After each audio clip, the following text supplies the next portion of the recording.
দ্বিতীয় দফায় ভোট দিতে বেরিয়ে একেবারে খোশ মেজাজে ধরা দিলেন সুজন চক্রবর্তী। ভোট দিতে যাওয়ার পথে তৃণমূলের ক্যাম্পের সামনে দাঁড়িয়ে তৃণমূল কর্মীদের সঙ্গে গল্পও করেন সিপিএম নেতা সুজন চক্রবর্তী। মজার ছলে জিজ্ঞাসাও করেন, লাইন কেমন আছে, আটকাবি না তো? দ্বিতীয় দফা নির্বাচনে সৌজন্যের ছবি দেখা যায় সোনারপুর দক্ষিণ বিধানসভা কেন্দ্রে। সুজন চক্রবর্তী ভোট দেন বাসন্তী দেবী বালিকা বিদ্যালয়ের 257 নম্বর বুথে।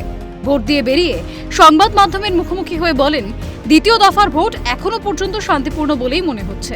কিছু জায়গায় বিক্ষিপ্ত অশান্তির খবর পেয়েছি। দ্বিতীয় দফার ভোট এখনো পর্যন্ত শান্তিপূর্ণ বলেই মনে হচ্ছে। ইতস্তত বিক্ষিপ্ত কিছু ঘটনা আছে, হয়তো সাধারণভাবে শান্তিপূর্ণ। মানুষের দীর্ঘ লাইন,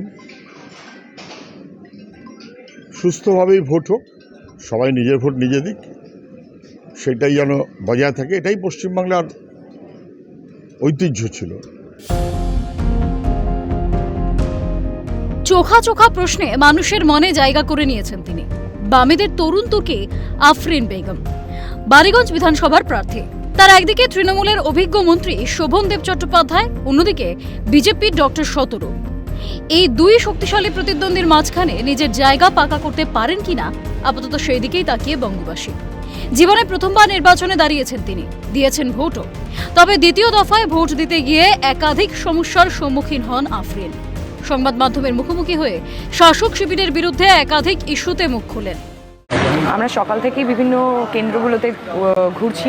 আমরা এই জিনিসটা দেখতে পাচ্ছি যে কেন্দ্রগুলোর বাইরে, ভোটার কেন্দ্রগুলোর বাইরে যে টিএমসির বুথগুলো রয়েছে, সেখানে 4 জনের বেশি বসার কথা নয়। সেখানে একাধিক জায়গায় প্রচুর গ্যাদারিং আমরা দেখতে পাচ্ছি, লক্ষ্য করছি।